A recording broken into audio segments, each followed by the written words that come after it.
Hi guys, welcome back to another video. Today is another spreadsheet skills video looking at some of the basic keyboard shortcuts I use every day in my role analysing product sales for an e-commerce marketplace. I wanted to make a simplified video covering some of the basic shortcuts for beginners instead of a video that's filled with lots of shortcuts covering complicated actions. So most will seem simple to those of you with some experience already in spreadsheets, but they will be of major use to those new to using spreadsheets who will really benefit. Now, probably the most useful keyboard shortcut is Command// on a Mac keyboard, which opens up a window to detail what all of the shortcuts out there do. So why bother making this video then? Well, despite having that shortcut prompt, I would have really appreciated having someone actually tell me some of the most useful ones you'll end up using day to day in your job. It's all well and good having a long list of all of them, but how do you know which ones will be the most needed before you start? So this is more of a video for the me of 2 years ago when I started building my skills using spreadsheets. Naturally, you pick up a lot as you go along in your job, but you'd be surprised what else is out there that you may not already know of,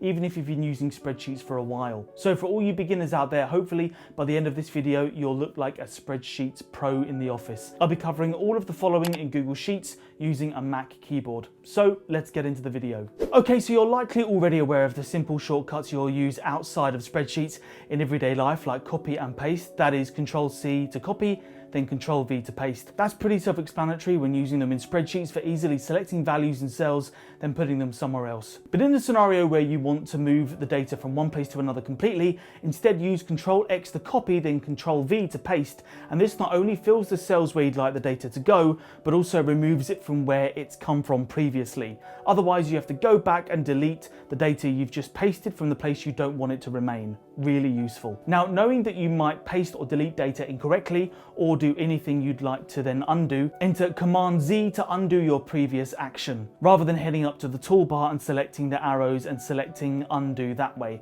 And then there's Command+Y you can then enter to redo what you've just done if you want.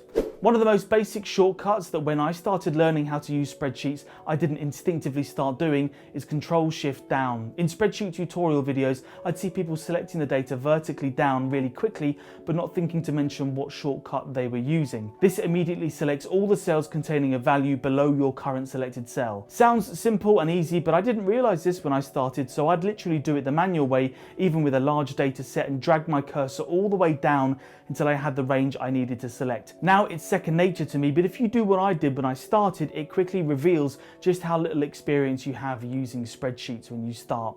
Now, of course, it goes without saying that this also works going in all the other directions, like up and side to side. Remember, this selects only the cells containing the data along from the current cell you've selected. If you want to select the entire column, just enter Ctrl+Space and it does this. Or you may want to select all the data on your document, so using Command+A selects the entire range of data on your current tab.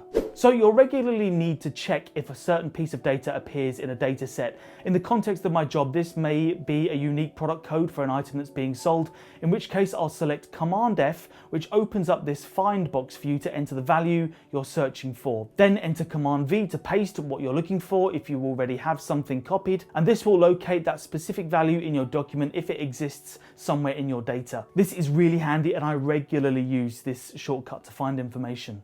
Okay, so those are some of the basic shortcuts just to get you moving around easily and selecting sections or all of your data. We'll leave things there for now. Again, I didn't want to overload you with too many different shortcuts that won't be used often. Get familiar with those ones, as those will be what you use regularly. I've also detailed them in the description below with a short reminder of what they're used for. Let me know in the comments of any popular shortcuts you use. Don't forget to like and subscribe to the channel, and I'll see you soon for another video.